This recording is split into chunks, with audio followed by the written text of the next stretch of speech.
这期节目呢，我们来看一下，就是根据时间线，我把这个关于 GPT 相关技术发展，然后按照这个时间线排列了一下，然后给大家做一个基本的介绍，让大家更清楚的这段时间就关于 GPT 这个新技术发展的情况。首先，最早的时候是在2019年2月14号，是关于 GPT-2 的文章开始发布。然后呢，随后呢，过了大概1年多，然后到2020年6月11号，其实那时候新冠疫情正在爆发呀，但那时候其实发布了最关键的 GPT-3 的话之后呢，开始就是相关的技术呢，其实就开始逐步的开始进入了真正的研发阶段。然后呢，在2021年的1月5号呢，对吧？打力1就是根据打力这个模型呢，就是能够根据文字生成图片，但当时这个能力是比较弱的。我看了当时的打力1的那个模型的测试结果，其实当时还是非常不成熟的，出来的图片根据文字出来生成的图片结果的话，其实非常的不完善，还不能当做一个完整的产品。然后其实到2021年6月份呢，这个 GitHub Copilot 就开始发布了那个测试版，那时候还没有收费。在那之前呢，其实在那个关于根据 GPT-3， 它在 OpenAI 里面有个类似的项目，就是 Codex， 这个是GitHub 的 Copilot， 就是根据这 Codex 孵化出来的产品。然后呢，随着在这个2022年6月份这个 GitHub Copilot 就开始付费公测，然后它的费用就是$10一个月，然后$100一年，然后这个就可以实现就是说非常智能的，对吧？可以根据评论去帮我们写代码，然后也可以根据代码直接帮我们生成评论，而且这个 Copilot 它是直接集成在这个 IDE 工具里的，包括像 Xcode 或者是像 Pycharm 这种类似这种 IDE 工具，所以这是对开发者来说是非常重要的一个工具。然后随后呢，到2022年6月28号，这个打力2就开始发布。这个时候这个产品就是文字生成图片这个产品就基本上成熟了，所以这时候已经开始卖了。它这种生成这种1024×1024的图片呢，它就是$0.02。然后这个呢，其实而且还有后续同时还发布了那个关于就是说可以有笔刷，可以用来修改的内容呢，可以根据文本内容重新再生成。这个呢，就是作为了一个 AIGC。就 Artificial Intelligent Generated Content 这个相关内容这个领域里面的就是一个非常核心的一个产品开始发布了。然后到了2022年9月21号 Whisper 模型发布了，也是 OpenAI 的产品。但是这个模型其实是非常划时代的。我有个视频大家可以去看一下。然后就是可以在右上角去点击去看，可以在右边这边视频点击去看一下。我这个视频里说的更详细一点。这个模型简单来说就是根据多语言的语音可以直接转成文字，然后呢这个多语言的语音呢也可以直接转成英文，加了一层翻译。但是它不支持就是说文本到文本的翻译。但是在它目前来说，这个语音转译的精度的话，应该是在免费领域里面绝对没有超过它的，甚至在付费领域里面。然后呢，随后呢，就在2022年11月30号，这是 GPT 3.5 发布，这时候也就是我们所谓的 ChatGPT 在线版这个网页版本开始发布了。这时候呢，开始就网页上就是开始非常的火热，开始也不是炒作吧，就是被这东西所惊艳了，因为它基本上关于回答问题这个功能呢，基本上已经做到了当下最好，而且就是可以完成之前我们认为它不可能完成的一些事情，比如说通过图灵测试。所谓的图灵测试就是说我们就是通过对话我们不能发现对方是一个机器人，但实际上ChatGPT 3.5 它已经可以做到了。然后随后呢，在2023年的2月1号，这个就是发布的 ChatGPT 的 Plus 的会员，这个呢是$20一个月，然后呢可以因为这时候使用的人比较多了，就保证就是最先的一批付费的用户可以使用到最新的功能，以及保证在忙时的时候能够使用这个 ChatGPT 的功能。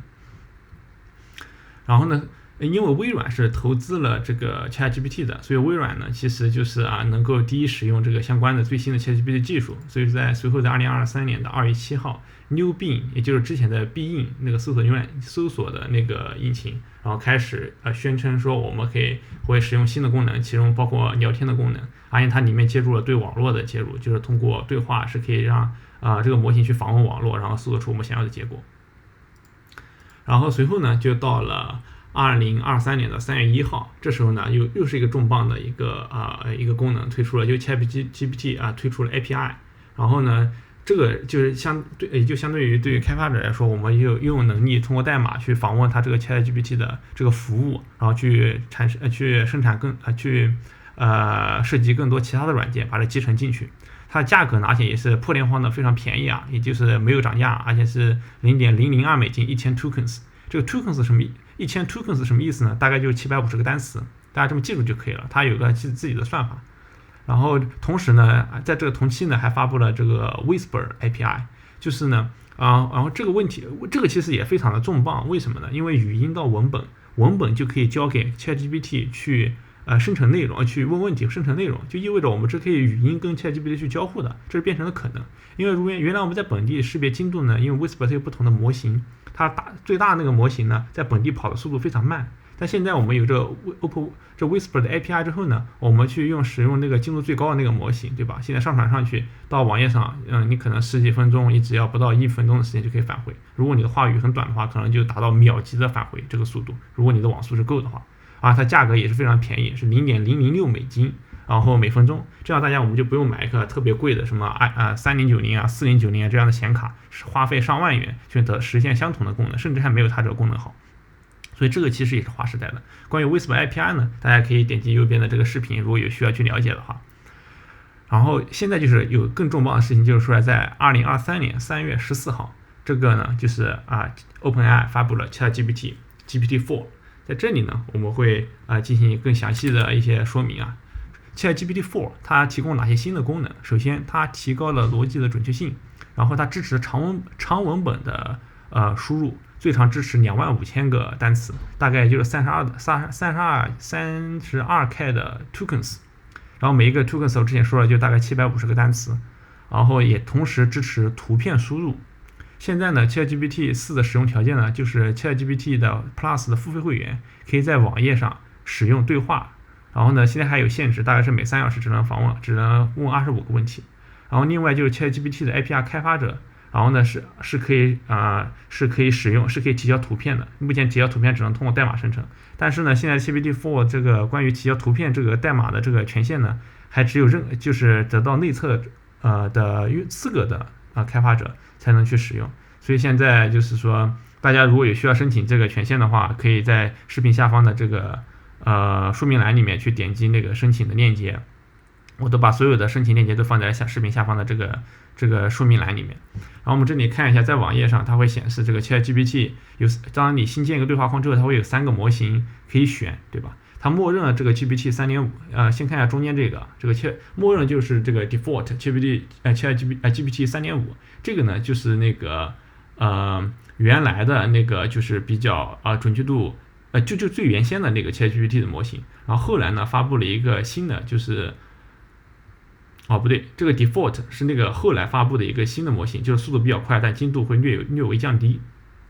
应该这样说。然后后来呢，这个最原先的这个版本呢，其实就是它就是速度不是很快，但是它产生的内容可能会它这个其实模型有点老了，所以现在我们可能一般都不使用这个了。而且现在这么看的话，中间这个模型也已经迭代过一次了。然后 ChatGPT 模型呢，其实你可以看到，对吧？在这个逻辑性上，包括在速度上虽然没有太多提升但这个准确性跟这个逻辑性上，它其实得到了大幅度的提升。然后下面呢就是关于这个模型的使用价格的叙述。这个 prompt 呢跟着 completion 这个什么意思呢？这个 prompt 就是你问的问题，你的问题的长度，按照这个左边这个0.03跟0.06去计费的。如果你使用的不同的这个模型大小的话，然后呢这个 completion 呢就是回答你的问题比如说举个例子比如说我如果调用是个8K 的这个 context 的这个模型的话，我写了1K 的 token 是关于我的问题，然后这1K token 就收$0.03，剩下的7K 它可以回答我想要的内容。所以说那剩下的7K 就按照0.06去计算，所以大概的费用就是0.03加上0.06乘以7，最后这就是这个问题所花费的费用。同理也是通过32K，这32K 就可以增加我们回答问题的这个长度，其实是非常重要以及有用的。然后我们再讨论一下这个 ChatGPT 的这个能力提升到底提升在哪儿，对吧？这里呢就是那个OpenAI 它自己发布的那个，就是在人类这个相关的考试里面，这不同的 ChatGPT 的模型啊，它的就准确度的情况。蓝色条呢就是这个最早期的这个GPT 3.5，它的准确率，我们可以看到，基本上在跟文本相关的呢，就是文本相关性比较高的，语言跟记忆力相关性比较高的这些考试里面，它就是效果是非常好的。但是跟与逻辑性相关的，像数学呀，像这物理啊，它表现的其实很差。但是随着 ChatGPT 4的发布呢，你看这里看的还有2个模型，一个是 ChatGPT 4，还有一个 GPT 4 No Vision。这个 No Vision 呢，就是它不带图片的那个模型就是如果带模型呢，它模型可能会大一点，然后价格也会更高一点。现在可以看到，基本上就是你看在之前的这个，比如说这个我参加过的考试啊，比如说这个 GRE 的这个数学，对吧？这一部分呢，它之前可能只能考20分，20多分，现在可以考到80分。如果是带这个图像模型的标准的 GPT-4 呢，对吧？可以达到80分的水平，就说明这个提升是非常巨大的。还有一个考试呢，大概是这个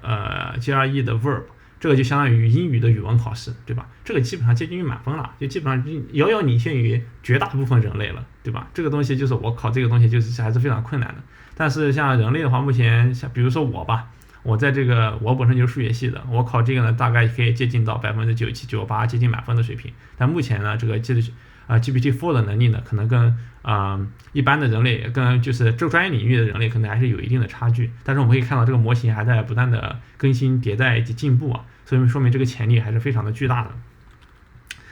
好，这个就是关于这个模型的这个升级情况的说明啊。这时候我们再回来再看一下，就是然后随后呢，这个 New Bing 就开始发布了。New Bing 就是它宣称它也使用了 GPT-4， 然后呢会能力得到极大的提升，因为就是微软投资了OpenAI 嘛，所以说它有很强的，它就有对这种新技术的第一使用权，所以它也在第2天随后就公布了它会使用 GPT-4。然后在3月16号，这是上一周是非常繁忙的一周。然后 Office 就是 Microsoft 的 Office 365的 Copilot， 它宣布的这项功能。这项功能呢，它是什么呢？然后另外它是有什么用呢？对吧？我们就继续到 PPT 上继续去解释一下。Office 365 Copilot 它是与 Office 套件深度融合的独立语音助理。另外它也会嵌合在不同的 Office 软件里面，比如说根据它那个官方提供的那个视频跟解说就是首先它可以根据我们的 Calendar 直接生成行程安排，直接告诉他说安排我今天行程是什么，给我帮安排写出来，它直接就会给你列出来，用文本形式列出来。包括在 Word 里面其实也是一样的，对吧？我们可以直接去问他问题，或者让他帮我们按照我们的要求直接去写出来之后呢，我们还可以直接通过这些文本在 PPT 里面通过这些文本去生成我们需要的 PPT， 做出来效果还是非常不错的。另外就是在 Excel 里面，这个其实也是非常厉害的一个功能啊，就是说就是之前这样在本地的话，在 Excel 里面直接我们就右边对话框里面可以直接去跟他去让他去帮我们干什么，甚至直接让他们测试数据、可视化数据，帮他画成图表，甚至可以让他直接就是说把这个就是结果里面有价值的这个分析结果直接告诉我们，是有文本的形式告诉我们，这样的话其实是非常有用的。另外在 Outlook 里面的话，也可以根据就是说，因为它已经深度的与这个 Office 的套件融合了，它可以直接读我们那个好友列表，就是那个同事那个列表，它可以直接说给谁谁谁发某封邮件，关于什么样的内容，以什么样的要求去写，然后它就可以自动完成这样功能，然后人工去检查一下就直接发送出去了。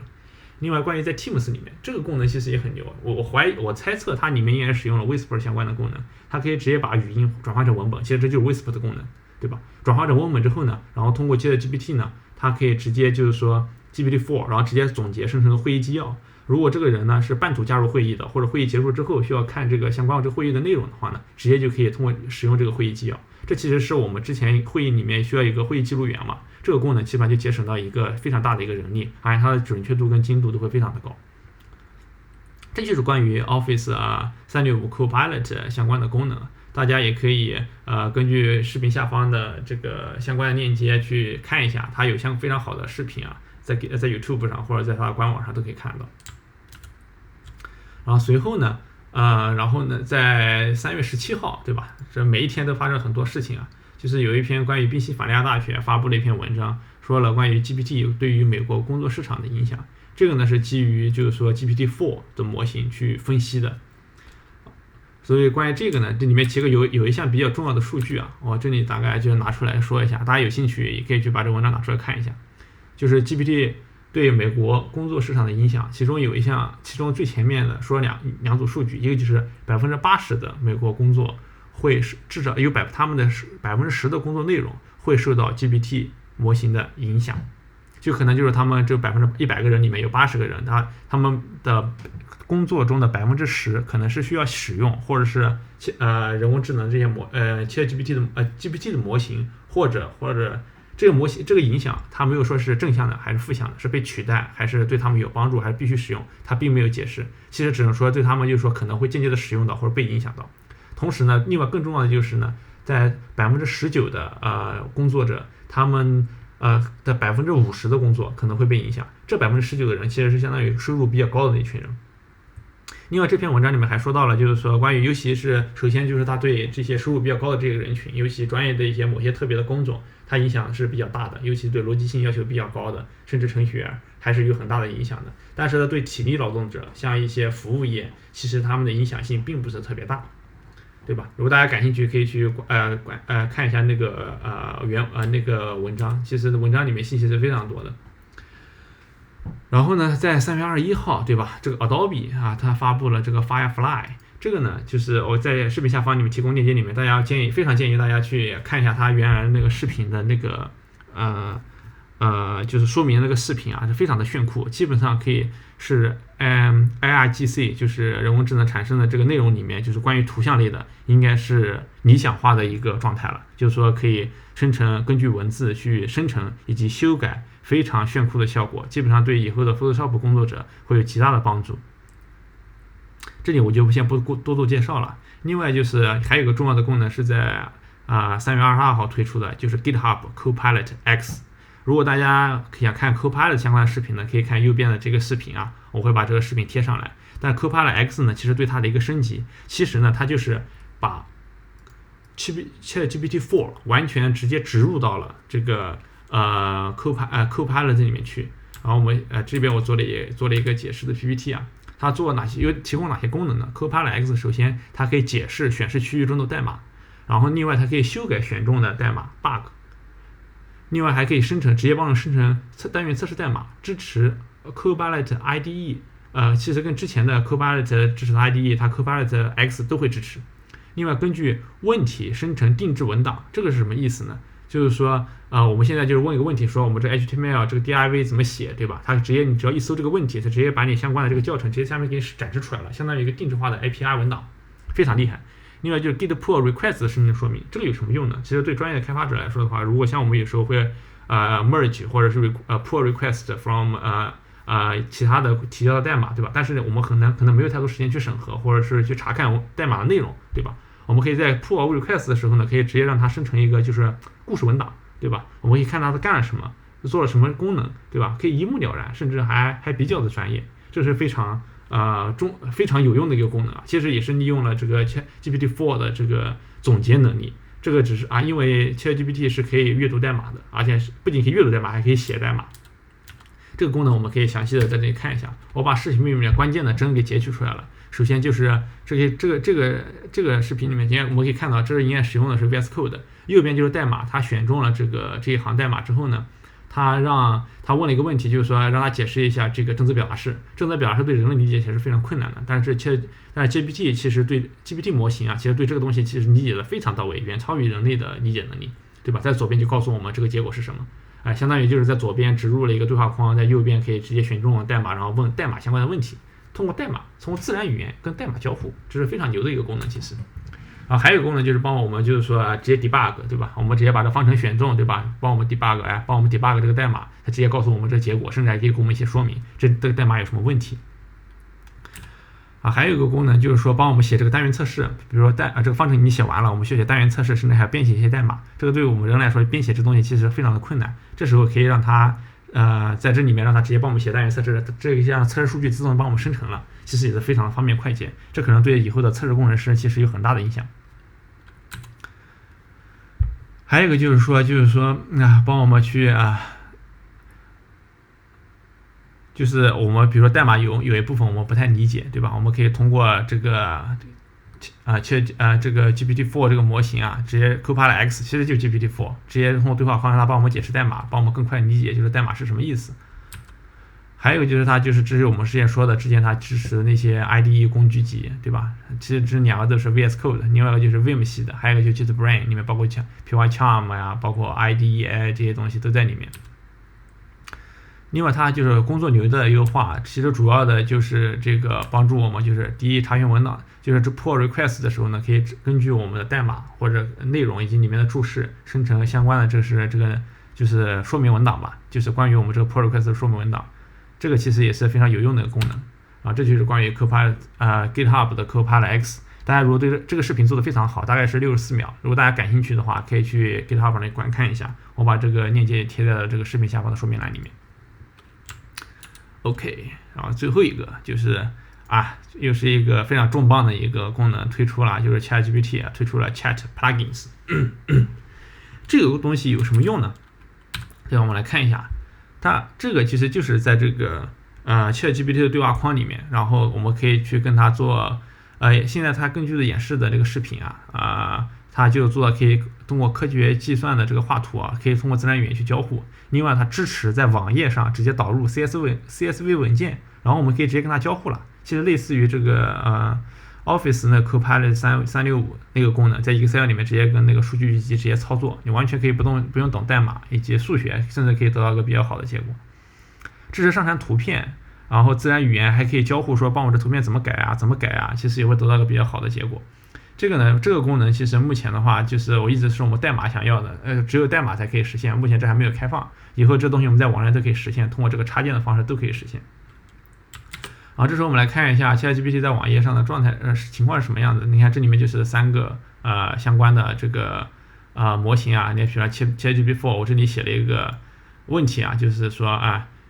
这个 Principal Component Analysis 是什么 ，PCI 是啥，对吧？让它用 Python 代码给我们解释一下。这时候只要问一下之后，它会自动产出，对吧？这个结果其实是我之前我也没有看过这个东西是个比较复杂的概念Principal Component Analysis 在数学里面，包括在统计分析里面，甚至在之前的指纹识别抽取特征这个东西是一个非常有用的技术工具，对吧？它因为现在 GPT-4 呢，它有个好处呢，它不光可以帮我们产生这些内容，甚至它可以根据这些内容呢，去帮我们写一些测试代码，帮助我们去更好的理解，对吧？这个也是非常经典的数据集所以说呢，这个就是我们直接 copy 这个代码，甚至可以直接去运行。这个就是但是呢，如果以后有 Chat Plugin 之后呢，这里呢就可能会多一个，就是说这个插件的标志，在这里面可以直接输出运行结果。这就是可能以后 Plugin 会带来给我们的帮助就是我们可能不需要跳来跳去，这个代码可能不需要再拷出去，然后再继续去做什么其他事情。像一些基本能处理的事情呢，这些第三方的插件呢，可能会结合一些外部的资源，直接去帮我们去更好的处理GPT-4 所产生的结果。好的，演示大概就到这里。好，然后继续我们再来看这是我们得到了一个什么结论呢？对吧？我们在网上找到了一些资料，就是说从投资角度在收购投资之前，微软将获得 OpenAI 75%的利润分成，对吧？之后微软会持有 OpenAI 49%的股份，也就是说，其实微软其实就是 OpenAI 最大的股东。另外它其他的股份会占其他的公司投资呢，会占另外 49%。OpenAI 这家母公司可能只会拿 2% 的股份。然后 OpenAI 一旦开始盈利呢，在返还了第一部分的 FCP 之后呢，其实 75% 的盈利，真正的这个利润盈利还是会给微软。所以微软其实是投资 OpenAI 非常早的一家公司所以说这是结论，就是说微软是 OpenAI 的大股东，对吧？拥有技术优先使用权和优先分红。所以这也导致了它为什么能快速在第2天就可以根据上面这些时间列表，能够快速跟进OpenAI 最新的技术，以及使用最新的模型，以及进行产品深度的融合。然后最近一段时间就是 GPT-4技术大规模应用正在爆发，所以我会持续关注，以及给大家提供相关的信息。然后 AI 相关的技术未来会对广泛的不同行业的工作者都会造成影响，这可能是正面的，也有可能是负面的，就看大家能不能在这波AI 技术浪潮里面，对吧？去抓住相关的机会不要被机器人所替代。然后关于视频内容的相关的一些像申请的一些入口，像里面这些 GPT-4 啊这些 API，它其实并没有对外开放，需要去大家手动去填写这个申请，对吧？我会把相关的这链接都放在这里，这里可能还不完全，后面还会再补充一下。然后大家如果需要，都会在视频下方里面都可以找到相关的链接。好，今天的视频内容就到这里啊，希望大家点赞、关注、评论、点亮小铃铛，谢谢大家。